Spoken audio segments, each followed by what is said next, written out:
Hello everyone, my name is Trevor, I go by TheMrTrails, welcome to the channel. In today's video, we have a build that has been requested recently, the Urska hammer, or the bomb Cyclone. I've been slacking on the build, so give me builds to make and I will make them. Drop a like, subscribe to the channel if you have not done so already. Do the stuff for the YouTube algorithm. You guys don't know how important the liking and commenting on the videos are. So a bomb Cyclone, aka Urska hammer build was requested, so I made 3 of them instead because there are multiple reasons to use the different variations of these builds.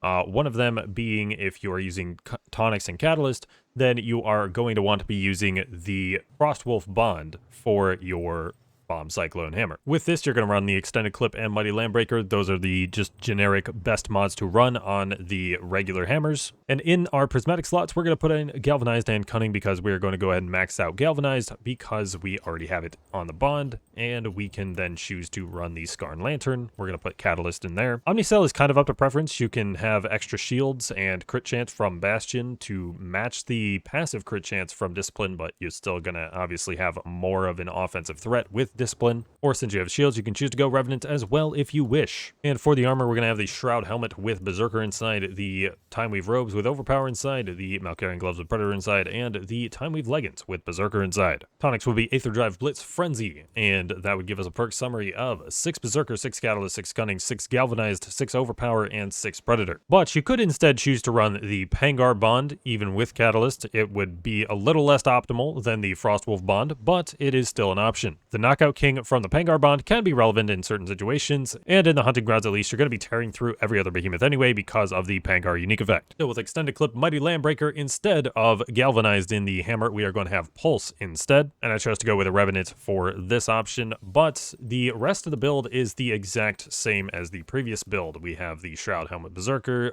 Time Weave Robes with Overpower, the Malkarian Gloves Predator, the Time Weave Leggings Berserker, and the Scarn Lantern Catalyst in there. Aether Drive, Blitz, Frenzy, you can. On hammers, choose to go for the Assault Tonic. It also works. It's just you would have less of a Lantern Uptime activation. If you wanted to run Revenant, you would probably want to make sure you're running the Aether Drive Tonic. The only difference from this build is instead of the 6 Galvanized, we have 3 Knockout King and 3 Pulse instead. But if you're not in the mood to use Tonics, then you wouldn't be running Catalyst. So what would you be running instead? When you are not running Catalyst, the Pangar bond is going to take over, and you're still going to run the extended clip Mighty Landbreaker, but you might want to run some extra attack speed perks since you are not getting anything from a Blitz tonic. So you're going to run Assassin's Frenzy, Berserker in the weapon itself. Again, you could go with Revenant, Discipline, whichever one you prefer. If you're going with Revenant, you'll run the Scarn Lantern with Molten inside, any other lantern that you wish if you're running Discipline. And then the armor setup is going to be pretty similar to the other builds, so you can have the Shroud Helmet with Berserker, the Time Weave Robes with Overpower, the Malkarian Gloves with Predator,